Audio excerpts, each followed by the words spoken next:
إن الحمد لله والصلاة والسلام على رسول الله আল্লাহ সুবহানাহু ওয়া তাআলা মহান দরবারে শুকরিয়া জ্ঞাপন করছি, যিনি বাংলাদেশের উপর থেকে চেপে বসা এক জগদ্দল পাথর লেডি ফ্রাউন স্বৈরাচারী হাসিনাকে বাংলার জমিন থেকে বিদায় করে বাংলার জমিনকে পবিত্র করেছেন। সাথে সাথে আমি শুকরিয়া জানাই জুলাই আগস্টের বিপ্লবী ছাত্র জনতা এবং তাওহীদি জনতাকে, যাদের রক্তের বিনিময়ে আল্লাহ সুবহানাহু ওয়া তাআলা স্বৈরাচার মুক্ত করে বাংলাদেশকে তাওহীদের জন্য উর্বর করে দিয়েছেন। ভাইরা আমার, আপনারা জানেন বাংলাদেশ থেকে ইসলামকে বিতাড়িত করার জন্য ইন্ডিয়ার রয়ের হাতে লালিত পালিত ভারতের এজেন্ট দালাল, ভারতের পা চাটা গোলাম শেখ হাসিনা এদেশে কতগুলো কর্মসূচি নিয়ে আগমন করেছিলেন। এক নম্বর কর্মসূচি ছিল, যেহেতু তার বাপকে হত্যা করা হয়েছে, বাঙালি দেশ জাতির থেকে এবং বাংলাদেশ থেকে তার প্রতিশোধ নেওয়া। দুই নম্বর কর্মসূচি ছিল এদেশ থেকে ইসলামী তাহাজিব তামাদ্দুনকে চিরবিদায় করে ভারতের কালচারকে প্রতিষ্ঠা করা। আর এজন্য এদেশের আলেম ওলামাদেরকে কাউকে জঙ্গি, কাউকে রাজাকার, কাউকে রাজাকারের নাতি পুতি বানিয়ে সকলকে হত্যা করে নির্যাতন জুলুম করে জেলে ভরে তারপরে এদেশটাকে ভারতের হাতে বিক্রয় করে দেওয়া। সেজন্য আপনারা জানেন তার কর্মসূচি ছিল, একদিকে যারা সহি উলামায়ে কেরাম ছিলেন, হেফাজতে ইসলাম, এরকম অন্যান্য ইসলামিক সঠিক দল যারা ইসলামের জন্য আন্দোলন করেছিল, শাপলা চত্বরে রাতের অন্ধকারে বাতি বন্ধ করে নির্বিচারে গুলি করে এদেশের তাওহীদি জনতার রক্তে শাপলা চত্বরের রাজপথকে রঞ্জিত করা হয়েছিল। শুধু তাই নয়, আলেম ওলামাদেরকে জঙ্গি বানিয়ে বিভিন্ন জঙ্গি নাটক সাজিয়ে এরপরে নিজেরাই এক একটা ঘটনা ঘটাতো এবং মাদ্রাসার ছাত্র আলেমদেরকে গ্রেফতার করে তাদেরকে সেই ঘটনার নায়ক বানিয়ে সাজানো হতো।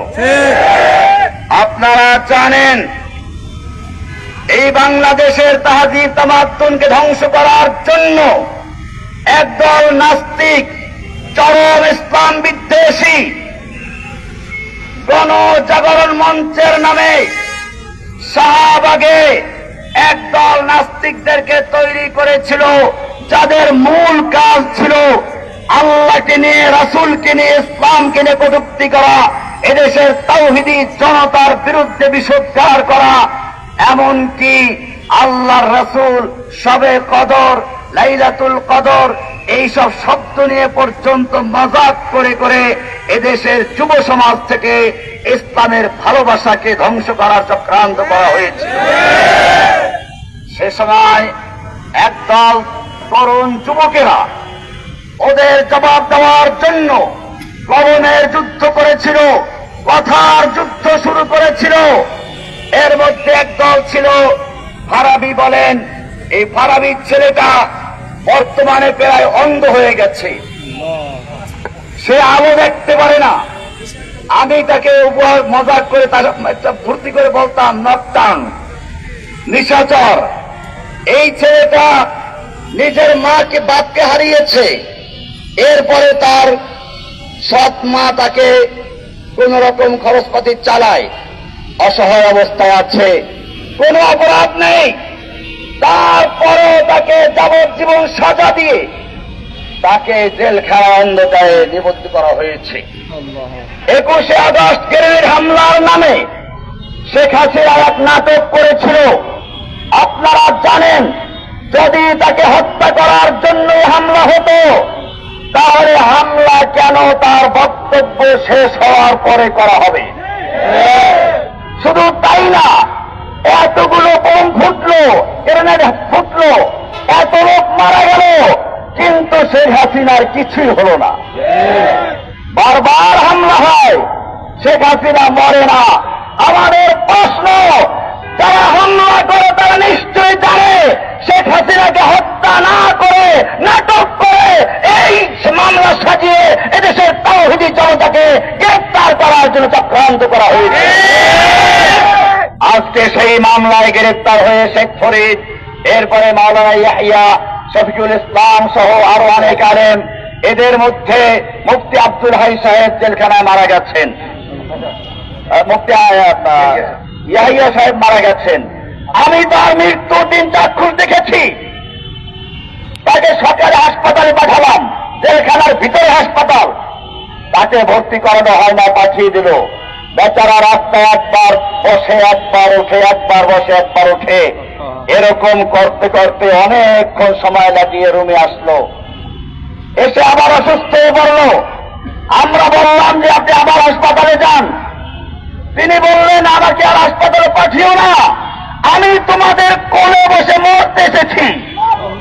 ঠিকই 5 মিনিট যায় নাই, এর মধ্যেই সে আমাদের আর এক বাবু তাহের তার বুকের সাথে মাথাটা মিলিয়ে এরপরে শেষ নিঃশ্বাস ত্যাগ করেছেন, শাহাদাতের মৃত্যু করে ঢলে পড়েছেন। এমনি ভাবে মুফতি আব্দুর রউফ সাহেব জেলখানায় মারা গেছেন। আমার মামলাগুলো দীর্ঘদিন পর্যন্ত পড়ে আছে, কোনো বিচার নেই। কেন বিচার করে না? কারণ তারা জানে সাজানো মামলা, বিচার হলে পরে একজনেরও কোনো সাজা হবে না, সেজন্য তারা বিচারগুলোকে ঝুলিয়ে রেখেছে। আপনারা জানেন, একটা পরিষ্কার নাটকের কথা বলি, অনেক সাংবাদিক ভাইয়েরা আছেন। আমি গত হাসিনার শেষ দিকে সম্ভবত ফেব্রুয়ারিতে সব মামলায় জামিন পেয়ে আমাকে মুক্তি দেওয়া হলো। জেলখানার ভিতরে দেখলাম কিছু লোক বসে আছে, সিটিডিসির ইমরানের নেতৃত্বে। আমাকে জেলখানার থেকে নিয়ে আসা হলো। আপনারা জানেন, জেলখানার গেটের ভিতরে সিসি ক্যামেরা আছে, জেলখানার বাইরে সিসি ক্যামেরা আছে, জেলখানার মূল গেটে সিসি ক্যামেরা আছে। আমাকে